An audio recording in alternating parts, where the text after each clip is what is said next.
Thanks, Phil. So I'm Matthew Harker. I'm a director at Capita, and I've spent probably most of the last 20 years working with and for the NHS, and a lot of that has been involved in the delivery of programs which really deliver major change. So I suppose I've got huge personal interest in a lot of what I've heard so far today.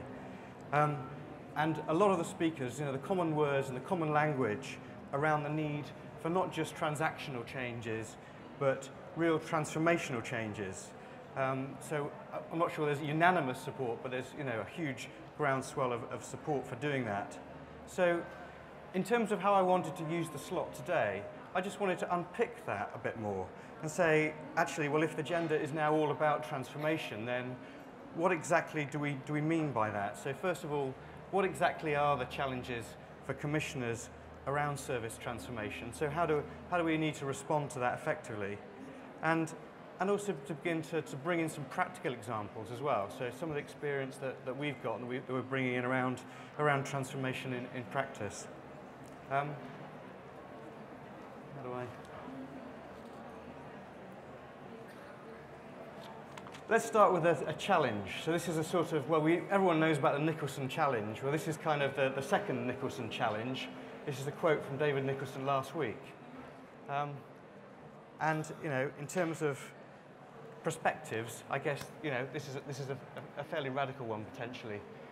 Thinking about whether the commissioner-provider split is the right thing for all communities. So if we kind of unpack that a bit, what does it mean? It means potentially that NHS England is also thinking about whether the commissioner-provider split may not be the right thing for some health communities, and also whether there may be alternatives. So what's behind the question? Why ask the question?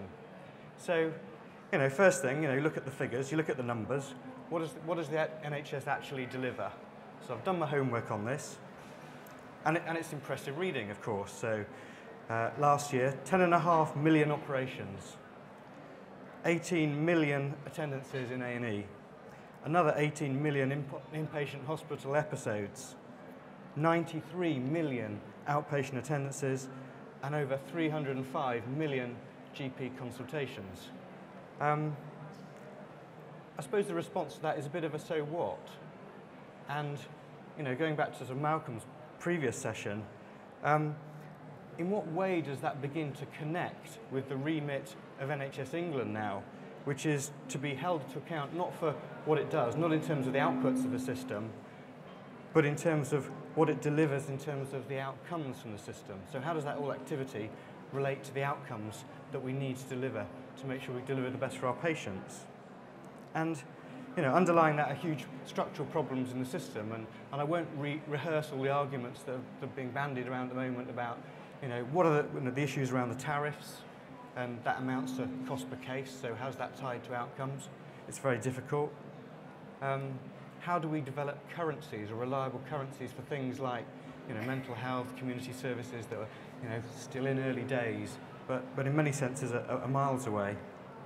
And also this kind of question that's being raised by the new role of NHS England, which is actually being held to account for delivering outcomes, is not the same as being held to account for managing a system of commissioners.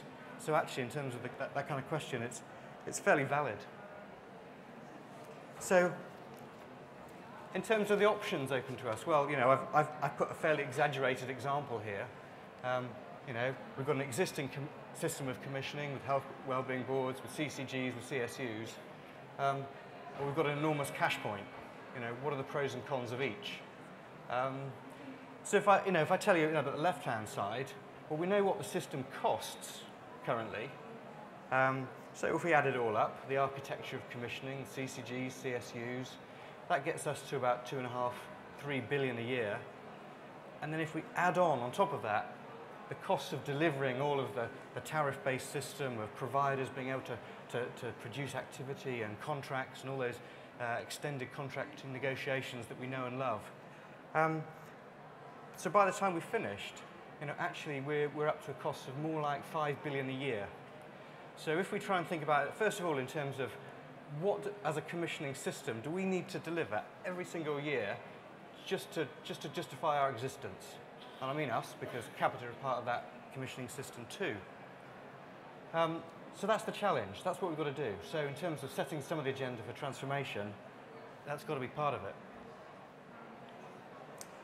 So what's required? What's in our armoury of things to do, to focus on as commissioners? And I would say, again, what I've tried to do is pull together a lot of kind of current thinking about how commissioning systems are changing. And again, the first thing I say is, there appears to be a lot of consensus building around this kind of approach. So, most organisations, most CCGs, CSUs, would start with an approach that really kind of, it's about person-centred commissioning. But okay, that sounds easy. But let's just unpick that. What does that really mean? What's the role of the commissioner in terms of that? Connecting pathways, so ensuring that the outcomes, that the providers are really working in harmony. So that's the job, to stitch those pathways together, to make sure that services are responsive to individual needs. And then wrapping outcomes around that. And this is where it begins to get really hard, because this is about outcomes as end outcomes, not about process outcomes as well. And then perhaps the most difficult one of all of this, wrapping around the outside, is the approach has to be transformational. So again, this word transformational. What exactly do we mean by that? Don't know. Does it ever feel like? Does transformation ever really feel like this in the NHS? Does it feel as if what we're trying to do is strap something else onto what we've already got? So we're not changing the engine, we're not changing the wheels, we're not even changing the fact that it's a car. What we're trying to do is bolt on something different. And actually, in terms of the way that many commissioners have approached QIP, and some of the issues of trying to have this bolt-on approach, it really is unsustainable. So if we take things like, what have been in the commissioner's armoury up to date? Well, you look at tariff deflation. Let's just reduce the prices that we pay. Or let's look at operational efficiencies. Let's improve length of stay. Let's improve outpatient first to follow-up ratios. All of that is incremental. It's not transformational. So actually, we need a different approach, something that's not going to be a bolt-on, but much more fundamental.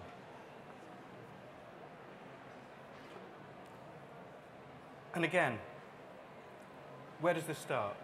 So certainly something about patient outcomes at the heart. But again, what does that really mean? What does we really need to do to get that working as effective commissioners? Actually, what it really means is we need to change. We need to redefine the relationship between patients and service providers. That's the role, no less, that commissioners have to tackle. And the things in our armoury to do that actually are fairly limited. So the levers as commissioners that we can pull to achieve those changes are really very limited. So we can do contracts and procurement, and the NHS quite likes that. We do a lot of contracting, we do a lot of procurement. We've got changing behaviours through information and engagement, so getting information out into the public domain. And we've got a sort of nudge approach around system redesign, pulling the different partners into the ring, setting priorities around that. So those are some of the things in our armoury to really begin to make an impact. So those are some of those. I want to talk about some practical examples now, just taking up some of those themes around that. And what's the relevance of this? So there's two real practical examples. The first is around embedding shared decision making, because I think that sits around the heart of involving patients and public in terms of person-centred care. And the second is around commissioning for whole pathway outcomes, which is actually related, but in terms of looking at different ways of commissioning, contracting and procurement, it's absolutely now in the here and now. So first of all, in terms of the shared decision-making process, so Capita, we've been proud and delighted to have been involved in the Right Care agenda in terms of shared decision-making, which from the 1st of April is now part of NHS England. And it's a really important programme. And at the heart of it is about really ensuring that the value of the care that's delivered is maximised, and maximised in the eyes of the patient. And it also means that no patient undergoes treatment that hasn't been properly explained, and that includes things like the risks and the benefits and the alternatives. And it's about listening to patients as well, understanding alternatives. It doesn't happen by accident or osmosis, though. In terms of the process that we've been involved in, it's around understanding what are the issues required to really embed patient shared decision-making at the heart of NHS commissioning, and what are some of the issues and challenges around doing that. And that's what we've been doing in terms of our phases of work. So we've been working in particular across 3 health economies, so 2 of those across south of England and another in northern Yorkshire. So that spans something like 1.5 million lives in terms of patient population. And we've looked at a number of different pathways, so they include PSA screening, cataracts, hips, knees, and lower urinary tract system as well. And in terms of what we found, well, actually, first of all, I point out that internationally there is a strong wealth of evidence that this stuff really works, that this stuff really has an impact. And certainly our work around embedding shared decision-making systems into those organisations has demonstrated very similar findings. First of all, that patients, their sense is that they have a much more active role to play in the whole treatment pathway. That in turn generates more confidence and greater satisfaction, both with the decision that's been made and with the end treatment. That in turn leads to fewer unwanted treatments, and that leads to better health outcomes, and in terms, those patients being able to participate in a more active way going forward. So actually, in terms of the findings that we've found so far from our embedding work, that's very much in line with the other international evidence. What lessons have we learned from that? First of all, there's something about the need to refine the how we do it, and making the work very accessible to clinicians, and very much integrated in current practice. So again, my point about transformation not happening in isolation. This isn't about doing a separate shared decision-making program sort of over in a box somewhere. It's about ensuring that actually it sits in the heart of general practice, in the heart of clinical practice. Also related to that, ensuring that it's integrated with other systems and processes within the patient pathway. So for example, ensuring that shared decision-making process is integrated in GP systems, in terms of outpatient letters, and other systems and approaches that commissioners and providers are already using. So map of medicine being an example I might give around that. So again, some really useful things coming out of that. The second area I wanted to talk about was commissioning for whole pathway outcomes. And actually, the significance of this is monumental, is absolutely massive. It's potentially the biggest shake-up in the way that NHS commissioners commission services, probably in the last 10 years. And if we consider at the moment there's something like £1 billion worth of healthcare services that are under consideration for this type of approach, it really can't be ignored in terms of its impact, in terms of the potential benefits. Those services span areas such as old people and complex care, maternity, mental health, MSK services, and sexual health as well. It's not a new concept. So, delving deep into what we're doing at Capita, actually I found that there's a whole number of other areas, other sectors where we're already using similar kind of models and methodologies. And that's as diverse as children's and family services and offender rehabilitation services. And it starts with a real basic focus on, well, what really matters. So if we're looking at children and family services, for example, the kinds of things that really matter as end outcomes are, what's the overall number and percentage of families that report an increased level of independence at the end of their services that have been provided. So actually, what difference is it making to my independence and ability to go about my life? What can we learn from other sectors and other systems that are adopting these approaches? Firstly, I'd say there's something about flexibility within this model. So there's something about what's the overall cash envelope that's available across this pathway, across this particular sector, and how can that be best used? And being able to flex across that to sort of follow the value. So, for example, children's and family services again. One of the interesting consequences of adopting this kind of approach led to much more investment around early years support, because actually there was really strong evidence that that would have a huge impact down the line in terms of that value chain. So there's something around that that's really important. The other thing is about inviting dialogue with potential suppliers around some of this, and service users. So to ensure that actually the key outcomes and the contractual structure really works. So this isn't something that commissioners are cooking up in isolation. It's in procurement terms, it's known as competitive dialogue, and not being prescriptive about the how. So we're specifying the end outcomes, but we're not specifying the staffing structures or the hours of operation. So how's this going to work in health? Well, take the example of older people with complex needs. At the moment, you've got a whole range of complex providers. I mean, this kind of oversimplifies to some extent. But you've got potentially, some providers that may be involved in primary care prevention, education, screening. Others, community providers, out-of-hospital providers dealing with intermediate care. And then others that are more tariff-based hospital-based care systems. So again, it starts with the goals of what's the overall outcome that we need to achieve as a system working together around this. And I'd start with things like being able to remain in our own home, self-reported independence, satisfaction, control over the services and day-to-day living. So those are the kinds of things that matter. I also think there's potential different range of models around how you go about delivering that as commissioners.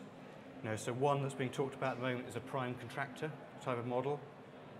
You have a lead provider that takes responsibility. So in this model, it could be, the out-of-hospital provider that coordinates. In another alternative model, you might want a system integrator, so someone that acts as the navigator across the system, someone that's pulling the different strings and coordinating the care. Or you may want to be even more radical and set up a special joint venture, a virtual organisation perhaps, that brings some of the components together to deliver it more effectively. So I would say, the jury's out in terms of the different structures, but there may be a different range of things that are worth considering. Finally, just a few words on, what are the barriers? What's going to stop commissioners as doing some of this effectively? And we did a really big piece of work last year for the NHSI around those organisations that are involved in service transformation across the NHS. So we spoke to something like 70 or 80 NHS organisations that are doing service transformation to pick up some of the key barriers. And the top three things is, I think, all areas where potential commissioning support providers can help, and it's certainly areas where CCGs need to be mindful if they're going to go it alone. The absolute number one barrier is around lack of organisational capacity, capability and resource, perhaps unsurprisingly in the early days of a new system. But again, when we're considering looking at major contractual upheaval around looking at whole pathway-based outcomes, in terms of the technical resource to do that, it's fairly scarce. And in terms of the work redesigning some of those pathways, again, the expertise is scarce, but also it's all replicable. So in terms of being able to bring in some of the resource, centralise that, coordinate it, and have commissioning support providers do some of that, it really makes sense. The second barrier is around organisational culture. So what is it that's going to really stop some of this stuff dead in its tracks is ability for, say, the provider organisations to be willing to go on that journey. And I actually think in terms of the skill set that those organisations need to transform effectively, it'll be about cultural change. So the skills, again, and you may want to look to some of your commissioning support providers to do some of this, but it will be around change management, it'll be about cultural change programs, it'll be about fundamentally looking at how you realise the intended benefits of these kind of commissioning changes. And the third barrier that I'd highlight is lack of stakeholder engagement, which again may seem as obvious, but actually sometimes these things exist only in the sort of minds of a few in the organisation, and they're on board and they're championing. But actually, in order to really get traction in a way that's going to be material and a way that's going to be truly transformational, will be to build up much more of a wider coalition. So again, in terms of the skills and capabilities around stakeholder engagement, that's another one that I'd point to. So I think, in terms of conclusion from me, I think there's huge potential for some of this to have a real impact, and that impact could be enormous.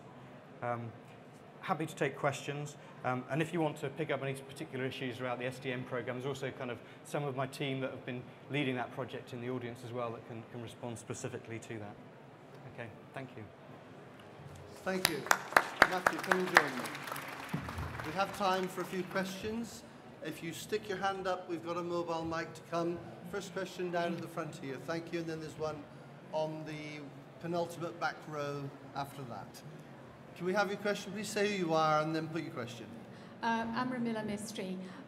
Just wanted to ask Matthew, thank you very much, first of all, for the presentation. You highlighted some of the areas. Do you have a specific example of, a case study of where you've actually utilized it and then have the end outcome, which would make it much more practical and real for us? Is that in terms of shared decision making, or is that in terms of the pathway-based contracts? The whole pathway. Contract. So in terms of the NHS thinking around that, it's fairly early days. So there's some work that's been going on in musculoskeletal services, and there's some work that's been going on in sexual health already. But I think it's fair to say that it's early days in terms of seeing the end results from that. I think the experience that I was drawing in from wider Capita, where it's been going on in other sectors, so children's and family services and offender health, where it's been going for a number of years. So we've been working on that for 3 years, and we're beginning to see the difference that it makes and the impact in terms of, say, reoffender rates for offender services, and the impact it's having in terms of families being able to be supported much more independently around some of those services. So I think there's evidence in terms of other sectors. I think in terms of health, it's fairly early. I think this is a good case to begin to build a network where we can begin to find some of those things out. Question at the back, and then there's another one down here. Question at the back first. Jeff Featherstone from NHS England. You started your presentation by referring to the question of whether the commissioner-provider split is right for some communities or not.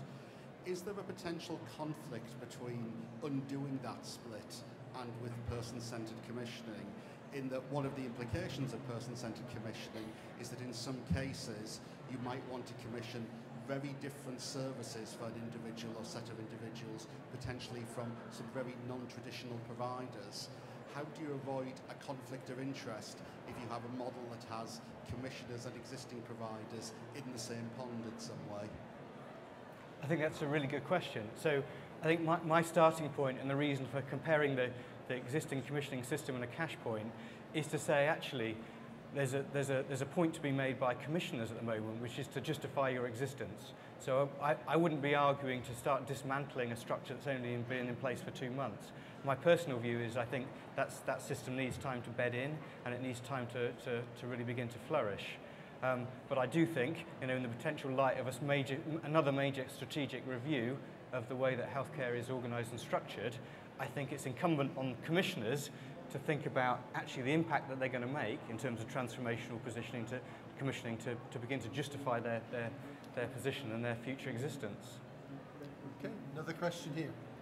Zoe Nicholson, Brighton and Hove Integrated Care Service. We've been experimenting with whole care pathways, both in provision and contracting terms, for the last 4 years, and I wholeheartedly agree with you about the potential.